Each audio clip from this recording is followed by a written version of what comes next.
नमस्कार, हमारे मेहमान कार्यक्रम में आप सभी का स्वागत है। आपके साथ मैं हूं गिरिराज शर्मा। दर्शकों, इस कार्यक्रम का आपके साथ साथ हमें भी बड़ी बेसब्री से इंतज़ार रहता है, क्योंकि इस कार्यक्रम में हम आपको रूबरू करवाते हैं एक ऐसे मेहमान से जिनके जीवन से हमें बहुत कुछ सीखने को मिलता है। आज ऐसे ही एक मेहमान, एक ऐसी ही शख्सियत हमारे इस कार्यक्रम में मौजूद हैं जिन्होंने अपने जीवन में खेल में बहुत अच्छा काम किया, खेल के साथ साथ राजनीति में भी प्रवेश किया और यही नहीं, एक अच्छे समाज सेवी भी रहे और इसके साथ ही साथ सफल उद्यमी भी हैं। हम बात कर रहे हैं मध्य प्रदेश के देवास के मनोज राजानी जी की। आज हम इनके जीवन पर बात करेंगे। जीवन में क्या संघर्ष रहा, किस तरह से खेलों से जुड़ाव रहा, खेल के साथ साथ राजनीति में कैसे आ गए, क्या आना चाहते थे या फिर नहीं आना चाहते थे। बहुत सारे सवाल हैं और आपके मन में भी कई तरह की जिज्ञासा उनको लेकर के होगी। चर्चा की शुरुआत करते हैं। मनोज जी, आपका बहुत बहुत स्वागत है। नमस्कार। मनोज जी, सबसे पहले आपसे जानना चाहेंगे कि खेलों से अगर हम जुड़ाव की बात करें और आपके जीवन की अगर हम बात करें तो थोड़ा सा दर्शकों को आप बताएं आपके जीवन की शुरुआत और खेलों से जुड़ाव के बारे में।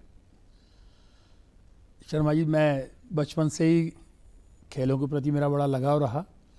जब 9th-10th में पढ़ते थे हम, तो हाइट अच्छी थी, तो मुझे सर ने कहा कि नहीं, स्पोर्ट्स टीचर ने कहा कि आप कल से ग्राउंड पे आइए और आपको बास्केटबॉल खेलना चालू करना है जी।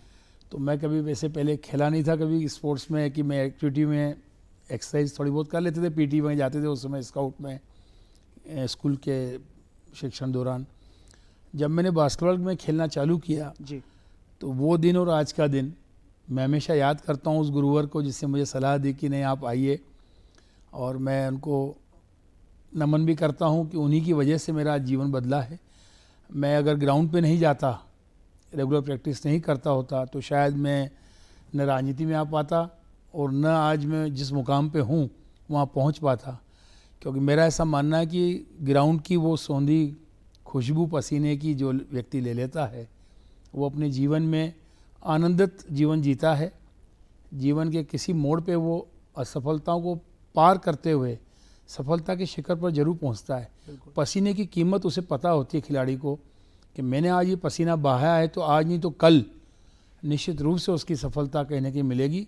जीवन के अनंत दिशाओं में, चाहे वो खिलाड़ी के रूप में रहें, सामाजिक जीवन जिएँ, राजनीति में जाएँ, अपने प्रोफेशन में जाएँ, बिजनेस में जाएँ, पर वो खिलाड़ी भावना जब होती है वो तो मन में हार कर भी वो व्यक्ति जीत जाता है। वो प्रेरणा मुझे बचपन से मिली।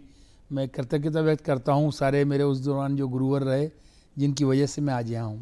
मनोज जी, जैसा कि आपने कहा कि आपके जो गुरु जी थे उन्होंने आपसे कहा कि आपकी हाइट, पर्सनैलिटी अच्छी है, आपको इस दिशा में जाना चाहिए।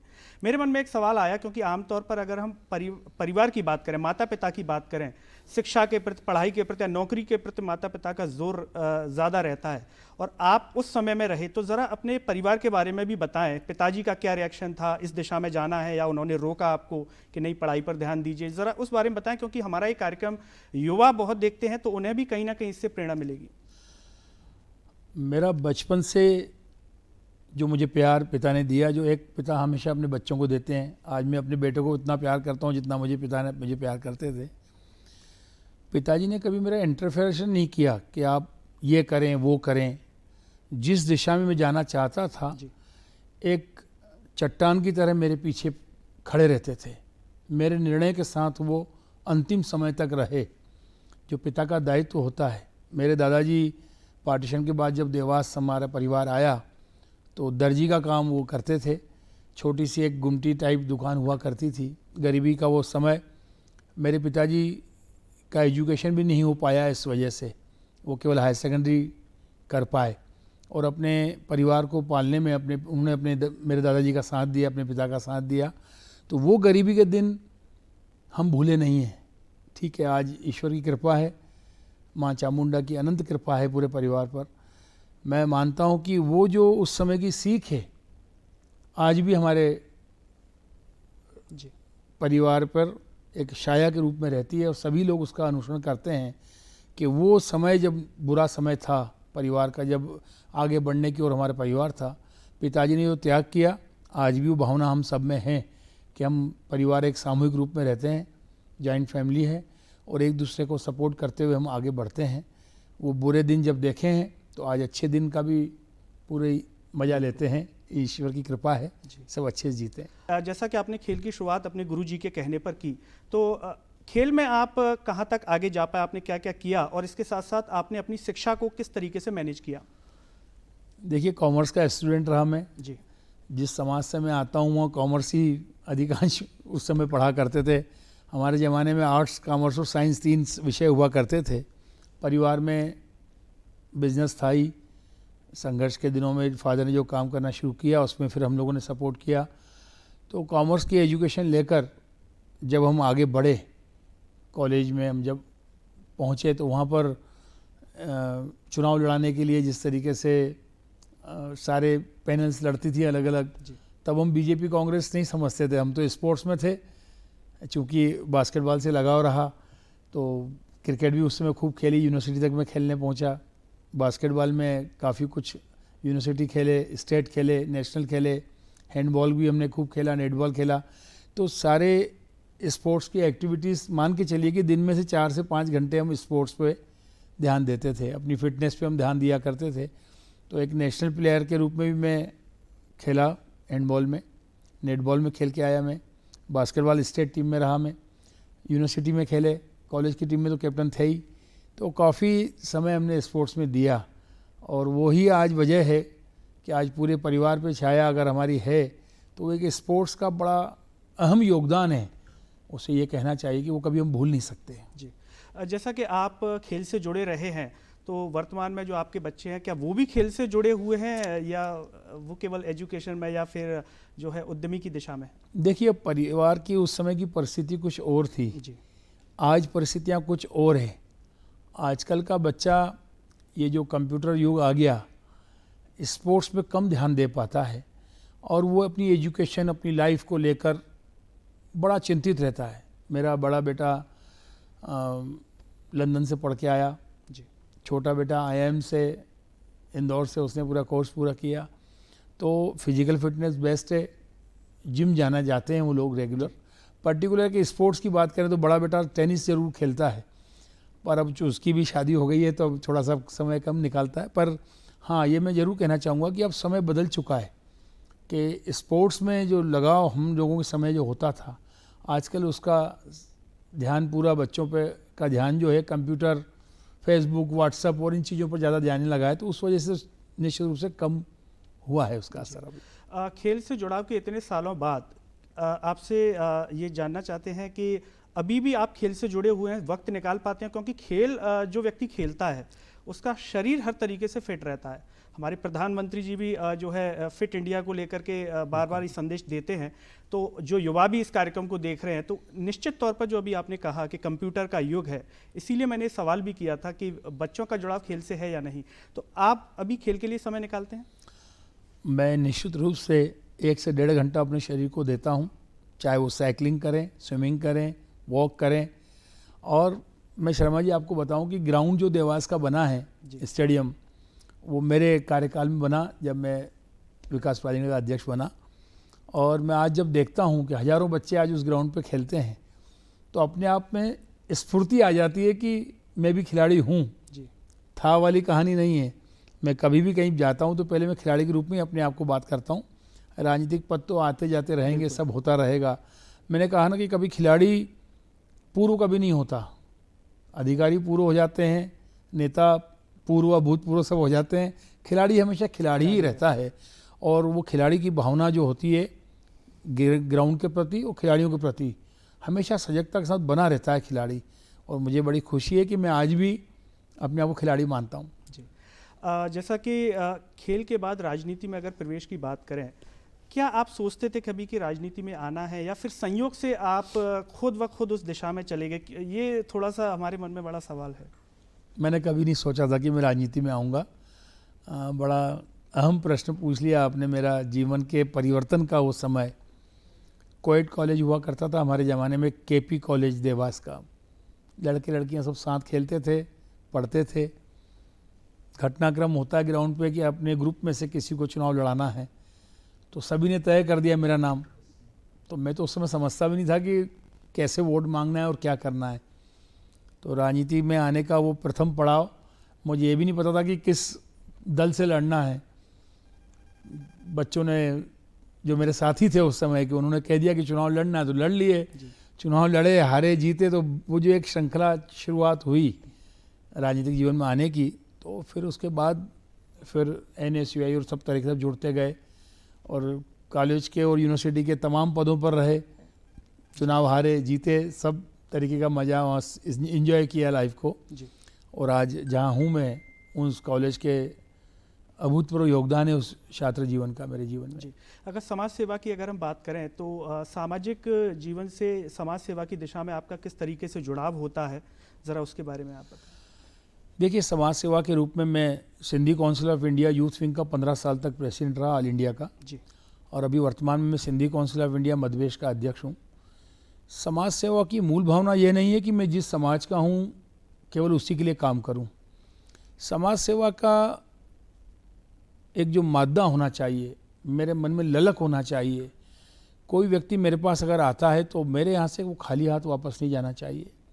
समाज सेवा का एक नशा है, ये आम व्यक्ति नहीं कर सकता। जो लोग राजनीति में व्यवसायिक कारणों से आते हैं वो समाज सेवी नहीं हो सकते। समाज सेवा वाले को एक नशा होना चाहिए, वो मुझ में है। और मुझे शर्मा जी नींद तभी आती है जब मैं दिन भर में किसी ज़रूरतमंद की मदद कर देता हूँ। वो तरह तरह की मदद हो सकती है, किसी को एजुकेशन के रूप में हो सकती है, किसी को मजदूरी के रूप में हो सकती है, किसी को सेवा भाव के रूप में। तमाम तरीके की सेवा है। मानव सेवा का विस्तृत लंबा मामला है। अगर आप उसमें डीप में जाएंगे तो हम जब समाज सेवा का नाम लेते हैं और राजनीति का नाम लेते हैं तो दोनों में बहुत अंतर है। समाज सेवा का उद्देश्य यही है कि हमारे जीवन में बिना पहचान का व्यक्ति भी अगर हमारे पास आता है और हम उसकी मदद करते हैं तो निश्चित रूप से ईश्वर आपको देखता है, कहीं ना कहीं उसकी पुण्य का लाभ आपको आने वाले दिनों में जरूर मिलता है, आपको या आपके परिवार को। और यही एक सुकून का पल होता है जब हमारे हाथ से किसी का भला हो जाए। सही सार्थकता वही है कि आप अपना काम करते चलें। और मुझे वो याद है, कर्मण्येवाधिकारस्ते मा फलेषु कदाचन। कृष्ण ने अर्जुन से कहा था, अपने कर्म आप करते चलें, फल की इच्छा न करें। फल का लाभ देना न देना ऊपर वाले के हाथ में। हम इंसान हैं, हम अपने कर्म जरूर करें और मुझे पूरा विश्वास है कि किया हुआ कभी जाया नहीं जाता, कभी भी वो काम आपके निश्चित रूप से आता है। बिल्कुल। मनोज जी, अभी आपने चर्चा में कहा कि समाज सेवा एक तरह से नशा है। आप इतने लंबे समय से जो है समाज की सेवा कर रहे हैं तो निश्चित तौर पर मन में एक सुकून मिलता होगा कुछ कामों को याद करके कि मैंने देवास में ये जो किया आज मुझे सुकून देता है। आप याद करते हैं, जैसा कि आपने कहा कि सुकून की नींद भी आती है। तो ऐसे कौन से वो काम हैं जो आपके मन को सुकून पहुंचाते हैं? किसी भी ज़रूरतमंद को अगर आप मदद करते हो, पौधा लगाते हो आप, और वो पौधा बढ़ते बढ़ते वट वृक्ष के रूप में जब आता है, वो सामने वाला माने ना माने, मेरे मन में सुकून आता है कि इसका जब पौधा लगाने की बारी आई थी तो उसको सींचने का काम मैंने किया था। यही एक मन को सुकून मिलता है। ऐसे कई उदाहरण हैं जब मैंने लोगों की मदद की होगी हर क्षेत्र में, चाहे स्पोर्ट्स का मामला हो, एजुकेशन का मामला हो, या किसी की नौकरी लगाने का मामला हो, या कहीं किसी की भी व्यवसायिक चालू करने का मामला हो। तो हमें प्रसन्नता तभी मिलती है जब व्यक्ति के सक्सेसफुल हम देखते हैं, सक्सेस देखते हैं किसी में, और व्यक्ति कहीं उच्च पदों पर जाता है या कहीं उच्च स्थान पर जाता है तो मन में सुकून मिलता है कि नहीं, मेरी वजह से आज अगर ये कहीं आगे बढ़ रहा है तो मन में सुकून है। ईश्वर की कृपा है कि मैं इस लायक बना कि मैं आपके काम आ सका। ये जीवन में बड़े आनंदित पल आते हैं। बिल्कुल। मनोज जी, जैसा कि आपने वृक्षों की बात की और इसके साथ ही साथ अगर हम बात करें, एक इंसान के जीवन में अगर घर की छत आ जाए तो इस सपना रहता है आदमी का कि मेरे पास खुद का घर हो। आपने देवास में इतना काम किया है, क्या इस प्रकार का भी आपने कोई समाज सेवा की दिशा में काम किया है कि जो लोगों के लिए बड़ा जो है फलदायी रहा हो घर की छत के रिगार्डिंग? किसका सपना नहीं होता कि अपना मकान हो। और मध्यम वर्गीय परिवार जो रोज़मर्रा की ज़िंदगी जीते हैं, देवास एक बहुत छोटा शहर आज से 20-22 साल पहले हुआ करता था जब मैं विकास प्रांत का अध्यक्ष बना। मजदूर वर्ग के लोग खुद के मकान के लिए तरसते थे, अधिकांश सब किराए के मकान रहते थे। तो मेरे मन में ख्याल आया कि इन गरीबों को क्यों ना अपना खुद का मकान होना चाहिए। तो आप यकीन मानिए कि उस दौरान 31 रुपये रोज़ की स्कीम हमने लगाई। 100 से 150 मकान हमने बनाए। कोई बहुत बड़े मकान नहीं बनाए हमने, छोटे छोटे मकान, 1 कमरे 2 कमरे के मकान, और उसमें लेट बाथ भी दिया अटैच करके, किचन भी दिया। इस तरह की योजना हमने चालू की। तो आप यकीन मानिए, मुझे याद है कि पहली बार देवास विकास प्राधिकरण के फॉर्म खरीदने में लाठीचार्ज करना पड़ा। इतनी भीड़ हो गई कि 31 रुपये रोज में मकान कैसे मिल सकता है। अधिकांश मजदूर साथी या तो नशा करके या और अन्य साधनों, सट्टा जुआ खेल के भी एक विचार करते, पर महिलाएं इस बात को बड़ी गंभीरता से ले रही थी कि 31 रोज हम भर देंगे कैसे भी करके। मैं जब अध्यक्ष बना प्राधिकरण का शर्मा जी, तो रोज़ शाम को मेरा एक क्लर्क जाता था, 31 रुपये हर घर से रसीद प्राप्त करके देता था उनको। आज वो 150 मकान में अगर गरीब वो रहते हैं, उनको मकान मालिक बन गए, इससे बड़ा सुकून का पल कहाँ मिल सकता है कि मेरी योजना से उन गरीबों का भला हो गया, उनको मकान मिल गए। वो लोग मुझे दुआएं देते हैं, उन गरीबों की दुआओं का असर ही तो है जो आज हम यहाँ पहुँचे हैं। हम कई बार संकट हमारे जीवन में आता है, पर वो गरीब की दुआएं हमारे साथ हैं, जो ईश्वर निश्चित रूप से सुनता है। तो उनका लाभ हमारे जीवन में मिलता है और सुकून मिलता है कि मेरे वजह से आज ये मकान मालिक बन गए गरीब व्यक्ति। इससे बड़े सुकून का पल कुछ नहीं हो सकता। बिल्कुल। जैसा कि आपने पेड़ों को लेकर के जिक्र किया, अभी वर्तमान समय में हमारे आदरणीय प्रधानमंत्री जी भी पेड़ों को लेकर के संदेश दे रहे हैं कि एक जो है पेड़ ज़रूर लगाएं, उसकी देखभाल भी करें। ये बेहद महत्वपूर्ण हो जाता है कि पेड़ों को लेकर के जो आपने लोगों को जागरूक किया, लोग लगा तो देते हैं, फ़ोटो भी खिंचा लेते हैं, उसकी देखभाल किस तरह से आपने करवाई, ज़रा उस प्रोसेस को आप बताएं, क्योंकि जो भी युवा इस कार्यक्रम को देखेंगे, आपकी बात को सुनेंगे, तो उन्हें भी ये बात बहुत अच्छे से समझ में आएगी और अगर किसी ने पेड़ लगाया होगा तो वो उसकी देखभाल उस तरह से कर पाएगा। मेरे प्राधिकरण अध्यक्ष कार्यकाल के दौरान 2001 की बात बता रहा हूँ, आज से 23 साल पुरानी बात जी। अद्भुत बात थी कि कोई व्यक्ति बॉन्ड भरे कि मैं इस वृक्ष की रक्षा करूँगा, वो भी बच्चा। मैं पेरेंट्स से नहीं करता था बात, छोटे बच्चे हों 2-3 साल के तो मैं उनके पेरेंट्स से बात कर लेता था। मैंने एक योजना चलाई कि मनोज अंकल को आप बोलिए, आपके बर्थडे पर हम आके आपके यहाँ वृक्षारोपण करेंगे घर पे। तो मुझे याद है कि करीब 1200-1400 झाड़ हमने वृक्ष उस समय पौधे थे, और आज भी देवास में मुझे याद है कि बड़े बड़े वृक्ष बन गए वो, जिन पौधों को हमने लगाया। बच्चों के हम बांध भरवाते थे कि रोज़ एक पानी की बाल्टी में उसमें या एक गिलास उसमें ज़रूर डालूंगा, और बच्चे वो नियमित रूप से डालते थे। अपने मम्मी पापा को बताते थे कि मेरे बर्थडे पे मनोज अंकल ने ये वृक्ष दिया है, घर पे लगाया है, फ्री ऑफ कॉस्ट। उसकी कास्टिंग हम प्राधिकरण से कराते थे, ट्री गार्ड देते थे, बच्चों को केप लगाते थे बर्थडे पे, बाकायदा उसको टॉफ़ी भेजता था मैं बच्चों के। तो एक मनोज अंकल के नाम से फेमस भी हुआ मैं उस समय। मेरा उद्देश्य ये था कि देवास पर्यावरण से सुशोभित रहे, अच्छा स्वच्छ वातावरण मिले, और वृक्ष से निश्चित रूप से हमारी सबकी ज़िंदगी बसी है, ऑक्सीजन से लेके तो हरे भरे होने तक की, उससे वर्षा भी अच्छी होती है, बहुत सारी बातें हैं। तो आज हजारों वृक्ष अगर मेरे कार्यकाल में लगे तो निश्चित रूप से जो आज सारे नेता मिलकर ये काम कर रहे हैं, तो हर नेता ने ये काम करना चाहिए कि जब भी वो शक्तिशाली बनता है, चाहे एमएलए के रूप में, एमपी के रूप में, मिनिस्टर के रूप में, तो वृक्षारोपण करने वालों का उन्होंने साथ देना चाहिए। और ऐसी कई संस्थाएं हैं जो वृक्षारोपण में लगी रहती हैं। वृक्ष लगाना अपने जीवन में सबसे महादान मैं मानता हूँ, और मैंने आज से 20-22 साल पहले अगर ये वृक्ष लगाए हैं और आज 20-22 साल में वो वृक्ष आके आप देखेंगे तो वट वृक्ष हो गए। उनसे अगर ऑक्सीजन में मिलती है, हरियाली मिलती है, छाँव मिलती है, तो इससे बड़े सुकून की बात क्या हो सकती है कि उस योजना से देवास को लाभ हुआ। और उन बच्चों में आदत डली, जो आज बच्चे बड़े हो गए, वो 2-3 साल के अगर उस समय थे और आज अगर 20 साल से वो झाड़ लगाते पानी देते आते हैं, या उनके मन में जीवन में प्रेरणा मिलेगी कि कोई व्यक्ति ऐसा आया था जिसने हमें ये राह दिखाई थी कि मेरे जन्मदिन पर वृक्ष लगाए, उसकी रक्षा करना मेरा काम है, तो वो 10 वृक्ष और लगाने की बात करेगा। इसी तरह पर्यावरण की हम रक्षा कर सकते हैं। बिल्कुल, जैसा कि अभी आपने कहा कि 20-22 साल पहले आपने बच्चों से वृक्ष लगवाए और वो वृक्ष अब वट वृक्ष बन चुके हैं। ऐसा कोई किस्सा अगर आप बताना चाहें कि आपसे बच्चे मिलते होंगे, बड़े भी हो गए होंगे, जिन्होंने लगाए होंगे, और एक याद होती है व्यक्ति ने अगर अपने हाथ से उस वृक्ष को बड़ा किया है, तो ऐसा किस्सा अगर आप बताना चाहें कुछ। देखिए, कई बार मैं एयरपोर्ट पे कहीं जाता हूँ, ट्रेन से कहीं जाते हैं हम, तो बाय फेस अरे मनोज अंकल आ गए। तो वो जब मुझे बताते हैं कि आप हमारे घर आए थे, मेरे जन्मदिन पे आपने मुझे टॉफ़ी दी थी, कई बार ऐसे किस्से हुए।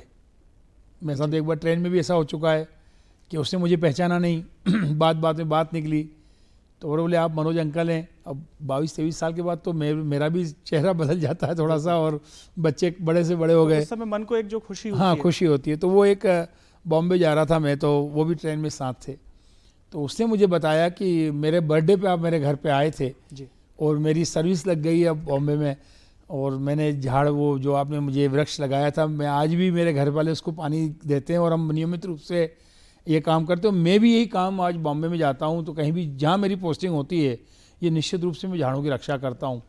तो वो प्रेरणा उसको मिली, बिल्कुल। तो मुझे मन में बड़ा सुकून लगा कि वो बच्चा जो बहुत छोटा था, मैंने उसको वहीं चलने की राह दिखाई, जो मुझे मेरे बुजुर्गों ने दी थी चलने की राह, आज वो आज इस देश के काम आता है, इस पर्यावरण को सुधारने में काम आता है, तो इससे बड़ी बात नहीं हो सकती। मनोज जी, जानना चाहेंगे एक उद्यमी के तौर पर वर्तमान समय में आप क्या कार्य कर रहे हैं और किस तरह से आपका इस क्षेत्र में जुड़ाव हुआ? एग्रीकल्चर इक्विपमेंट की इंडस्ट्री है मेरी जी। इस समय जब पूरे देश में क्रांति है एग्रीकल्चर को लेके, तो उसमें कहीं ना कहीं योगदान हम जैसे युवाओं का जो उस दौरान इंडस्ट्री लगाना चाहते थे। कॉलेज में तो मार धाड़ की राजनीति होती थी पहले, मेरे बाद तो कॉलेज का अध्यक्ष रहा ही नहीं, इलेक्शन ही बंद हो गए शर्मा जी। इतनी गुंडागर्दी और सब कुछ होता था। तत्कालीन सरकार ने इलेक्शन बंद कर दिए, तो मेरे पिताश्री ने मुझे भोपाल भेज दिया था ट्रेनिंग लेने के लिए कि देवास में एग्रीकल्चर इक्विपमेंट्स की इंडस्ट्री होना चाहिए, यहाँ पर इस टाइप का कोई काम नहीं है। तो हमारे रिलेटिव्स हैं वहाँ पर भोपाल में, तो उनकी इंडस्ट्री हुआ करती थी। वहाँ मैंने साल भर काम सीखा, यहाँ तक कि झाड़ू भी लगाई मैंने वहाँ पर काम सीखने के लिए।